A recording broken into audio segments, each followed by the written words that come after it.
أعوذ بالله من الشيطان الرجيم بسم الله الرحمن الرحيم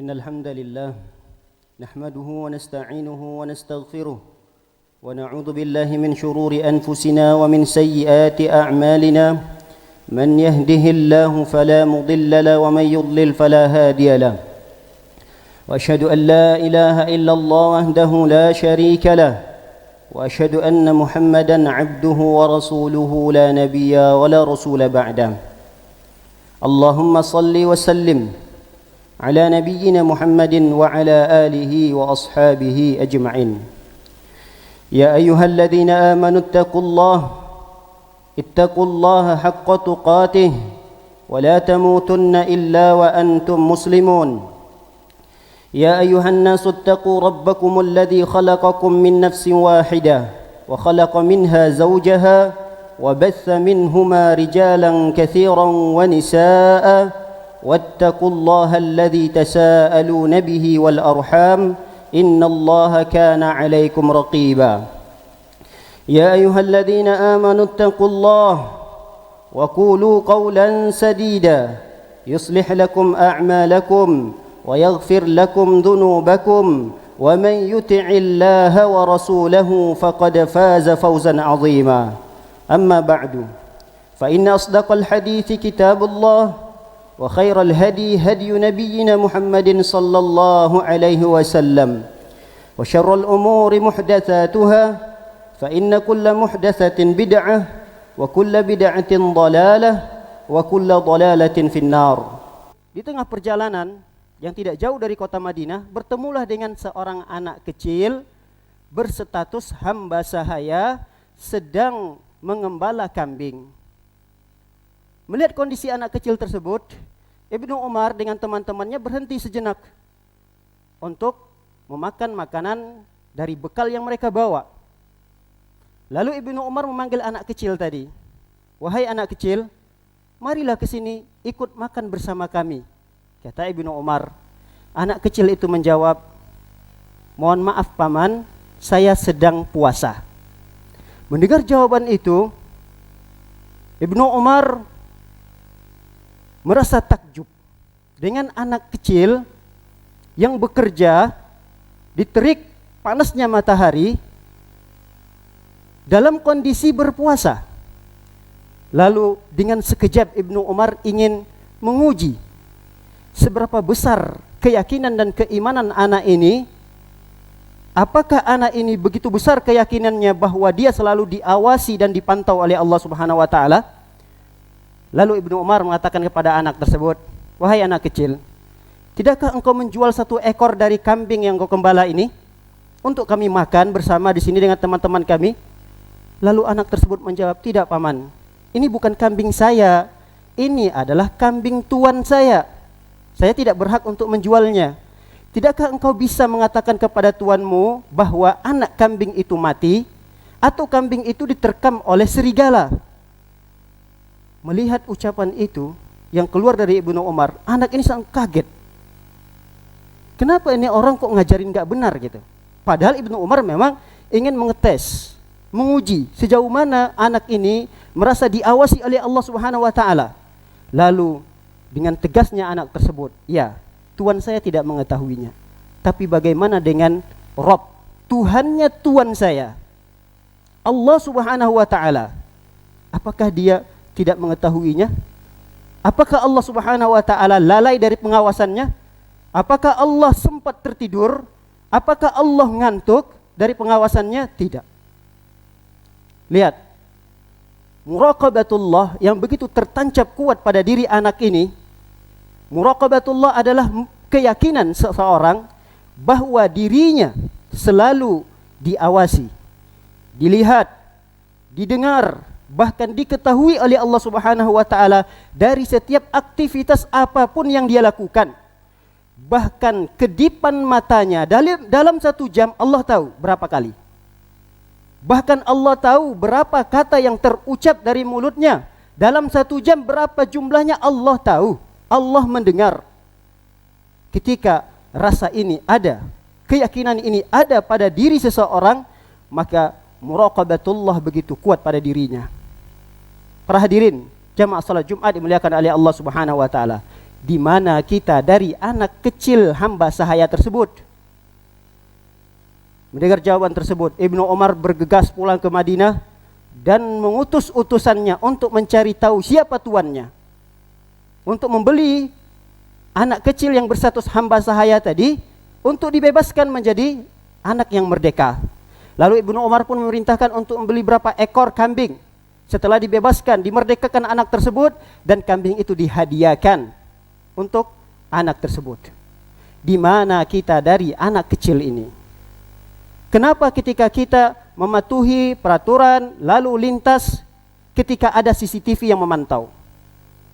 Kenapa kita tidak pernah sadar bahwa ada yang lebih hebat daripada CCTV yang selalu mengawasi kita? Di mana kita dari anak tersebut? Ketika kita serius dan tekun bekerja, tatkala setiap sisi ruangan itu diawasi oleh CCTV.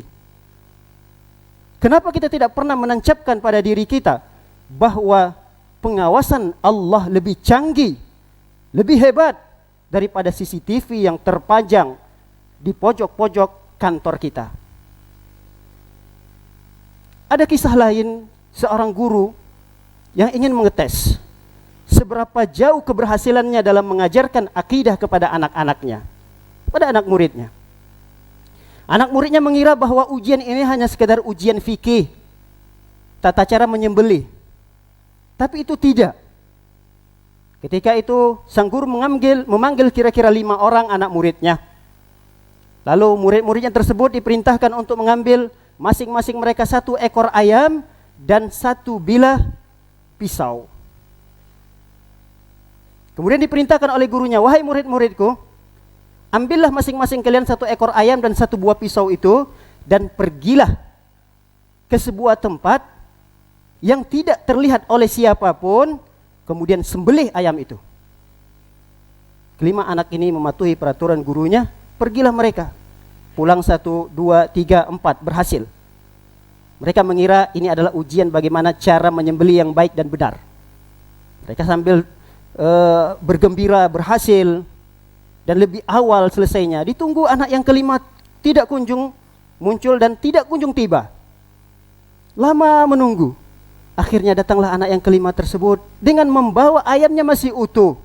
Lalu sang guru bertanya, wahai anakku, kenapa ayam tersebut belum disembelih? Apakah pisaunya tumpul? Apakah ayamnya memberontak? Anak yang menjawab, tidak wahai guruku. Aku tidak mendapati satu pun tempat yang guru maksud tidak terlihat oleh siapapun. Saya berpindah satu tempat ke tempat yang lain, masih tetap ada yang mengawasi dan melihat saya. Saya berpindah lagi, tetap masih merasa ada yang melihat. Lalu guru bertanya, siapa dia? Allah Ar-Raqib.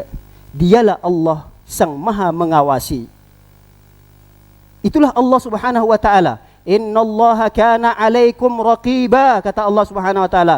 Sesungguhnya Allah maha mengawasi kalian semua, mengawasi kita semua. Wa kana Allahu 'ala kulli syai'in raqiba. Sungguh Allah tidak mengawasi manusia saja, tapi seluruh segala sesuatu yang ada di alam ini di bawah pantauan dan pengawasan Allah Subhanahu wa taala. Jangan bersepele dan bermudah-mudahan dalam masalah ini. Apalagi kita hidup di zaman yang penuh dengan fitnah. Bermaksiat tidak perlu harus keluar rumah. Bermaksiat tidak perlu harus modal banyak seperti dulu. Kita bermaksiat di zaman ini cukup dengan gadget yang kita miliki, cukup dengan kita menutup kamar rumah kita, tidak diketahui oleh anak dan istri kita. Kita malu kalau kita bermaksiat dilihat oleh istri kita. Kita malu kalau bermaksiat dilihat oleh anak-anak kita. Tapi sama sekali kita tidak malu bahwa kita bermaksiat di hadapan pengawasan Allah Subhanahu wa taala. Inna lillahi wa inna ilaihi raji'un. Jemaah yang dimuliakan oleh Allah Subhanahu wa taala. Kita bisa bersembunyi dari pandangan manusia. Kita bisa bersembunyi dari anak istri kita, dari kedua orang tua kita. Namun kita tidak bisa bersembunyi dari pengawasan Allah Subhanahu wa taala. Perhatikan Nabi Yusuf alaihissalam. Ketika sudah dikunci rapat pintu, tidak ada siapapun di dalam itu kecuali beliau dengan seorang perempuan yang cantik jelita. Bahkan Nabi Yusuf alaihissalam sudah berkeinginan untuk, bahkan berhasrat untuk melakukan perzinahan itu. Namun beliau memiliki rasa selalu diawasi oleh Allah Subhanahu wa taala. Beliau mengatakan, ma'adzallah, aku berlindung kepada Allah Subhanahu wa taala. Beliau masih mengingat Allah Subhanahu wa taala. Jika beliau tidak ingat dengan Allah Subhanahu wa taala, terjadilah sesuatu yang terjadi. Ketika kita berada di kegelapan malam, ketika kita berada di kesendirian, maka katakanlah bahwa kesendirian kita, kegelapan malam itu, yang menciptakannya adalah Allah Ar-Raqib, Allah yang selalu mengawasi kita. Dan jangan bersepele dalam masalah ini, karena ancamannya adalah pahala kita akan sirna. Pahala kita akan sirna. Dalam sebuah hadis Rasulullah SAW mengatakan, umatku nanti datang pada hari kiamat membawa pahala yang begitu besar. Saking besarnya digambarkan oleh Rasulullah SAW sebesar gunung Tihamah. Inilah gunung yang sangat besar. Dia melihat pahalanya begitu besar, sebesar gunung. Tapi dijadikan Allah faja'alahu haba'an mansura. Allah jadikan pahalanya yang begitu besar, sebesar gunung itu, seperti debu. Habis ditiup angin, tidak tersisa lagi. Lalu apa yang terjadi pada orang tersebut? Salatnya diterima, zakatnya, sedekahnya, amalan ibadahnya, terlihat oleh dia ada pahala. Namun pahala itu hilang, habis, seakan-akan dia seperti debu yang tertiup angin. Kata Rasulullah sallallahu alaihi wasallam, mereka adalah idza khalau bimaharimillah intahaku. Mereka adalah apabila mereka dalam kesunyian, apabila mereka dalam kesendirian, mereka merobek-robek kehormatan syariat Islam. Hadirin jamaah salat Jumat dimuliakan oleh Allah Subhanahu wa taala. Ketahuilah, muraqabah ini adalah tingkatan yang tertinggi dalam beragama.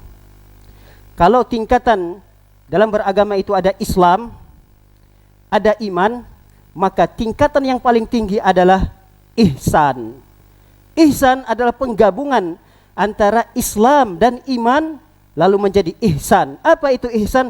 An ta'budallah ka'annaka tarahu fa in lam takun tarahu fa innahu yaraka. Ihsan adalah engkau beribadah kepada Allah seakan-akan engkau melihat Allah. Tapi kalau tidak bisa hadirkan itu, ketahuilah bahwa Allah melihat kita. Dan ketahuilah, ibadah itu tidak hanya solat, ibadah itu tidak hanya sedekah. Bahkan ketika ada dorongan nafsu untuk memerintahkan kita, mengajak kita untuk bermaksiat, lalu kita lawan rasa itu, ini adalah ibadah. Ketika kita mengalahkan nafsu kita yang mengajak kita untuk melakukan penyimpangan, penistaan terhadap agama kita, kita tolak ajakan itu, ini adalah ibadah. Ketahuilah Allah melihat saya. Yakini itu. Maka insya Allah akan bantu kita untuk minimal mengurangi kemaksiatan-kemaksiatan yang kita lakukan dalam kesendirian. Semoga khutbah yang singkat ini bermanfaat. Barakallahu li wa lakum wa nafa'ani wa iyyakum bima fihi minal ayati wa zikril hakim. Fataqabbalallahu minni wa minkum tilawatah. Istaghfiru innahu huwal ghafurur rahim.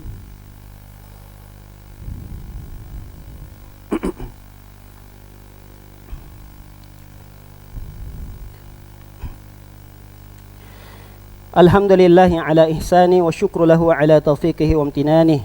Asyhadu an la ilaha illallah wahdahu la syarika la ta'ziman li sya'nih.